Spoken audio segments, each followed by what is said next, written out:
Halo semuanya, perkenalkan namaku Sheila Zahri Maulidina. Di sini aku akan membahas sedikit tentang artikel opini.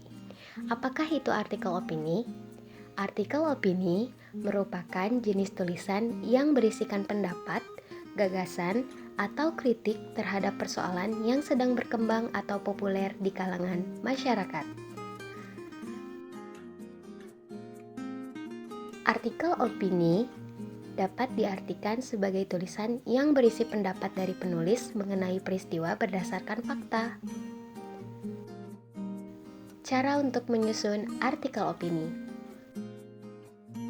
Dalam menyusun artikel opini, hal yang harus diperhatikan adalah yang pertama, struktur artikel opini.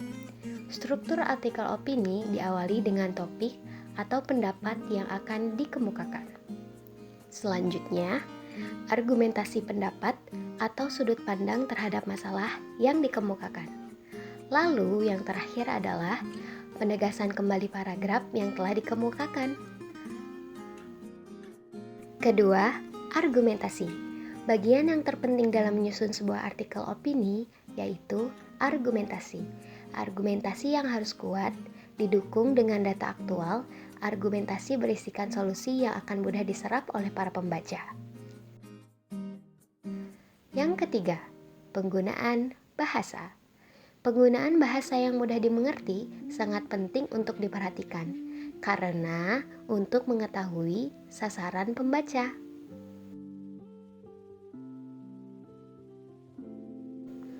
Struktur artikel opini memiliki ciri yaitu berdasarkan pada permasalahan yang aktual, di mana masalah tersebut masih dalam perbincangan masyarakat.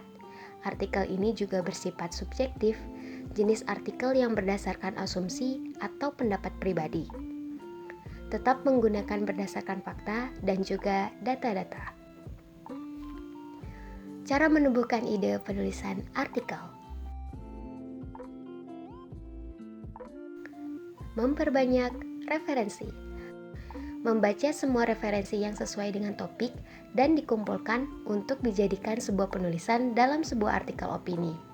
Dengan adanya referensi tersebut akan dijadikan gambaran penulisan artikel opini. Gaya bahasa. Gaya penulisan dari sebuah artikel opini dapat disesuaikan dengan target dari artikel yang akan dibuat. Pembahasan yang dapat dibuat dengan unik dan juga nyentrik. Penutup. Hal yang perlu diperhatikan dalam penulisan artikel opini adalah penutup. Selain pendapat pribadi, yang dituliskan para penulis dapat memberikan pandangan dari beberapa pihak seperti masyarakat umum, sehingga dapat memberikan manfaat yang telah dituliskan dalam artikel opini.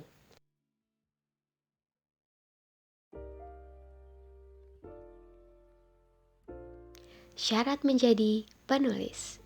Yang pertama, technical, yaitu dapat menggunakan atau mengoperasikan peralatan kerja yang diperlukan. Kedua, mental, di mana ada kemauan yang keras untuk terus belajar dengan disertai sikap pantang menyerah. Ketiga, reading habit, menjadikan membaca sebagai kebiasaan yang menyenangkan. Dan yang terakhir, intelektual, kemampuan dalam menyajikan tulisan secara logis, sistematis, dan analitis, dengan dukungan oleh referensi yang relevan, aktual, serta representatif. Tahap penulisan artikel opini. Yang pertama ada persiapan penulisan atau pre-writing. Tahap ini meliputi aspek administratif, di mana peralatan kerja untuk menulis seperti laptop, komputer, dan lain sebagainya. Yang kedua, aspek teknis. Ketiga, aspek akademis. Dan yang keempat, aspek psikologis. Tahap yang kedua yaitu tahap pelaksanaan penulisan atau writing. Pada tahapan ini, pusat perhatian hanya kepada tulisan dan dihindari gangguan yang dapat membatalkan aktivitas kreatif. Dan yang terakhir, tahap perbaikan materi tulisan atau editing, meliputi yang pertama, revisi judul. Kedua, revisi intro. Ketiga, revisi komposisi. Keempat, relevasi akurasi dan relevasi data. Kelima, revisi ejaan dan istilah teknis. Keenam, revisi gramatika. Ketujuh, revisi bobot dan substansi materi tulisan. Dan yang kedelapan, asumsi dampak yang diharapkan oleh penulis. Sekian penjelasan dari saya, kurang lebihnya mohon maaf. Sampai ketemu di kesempatan yang lain. Bye!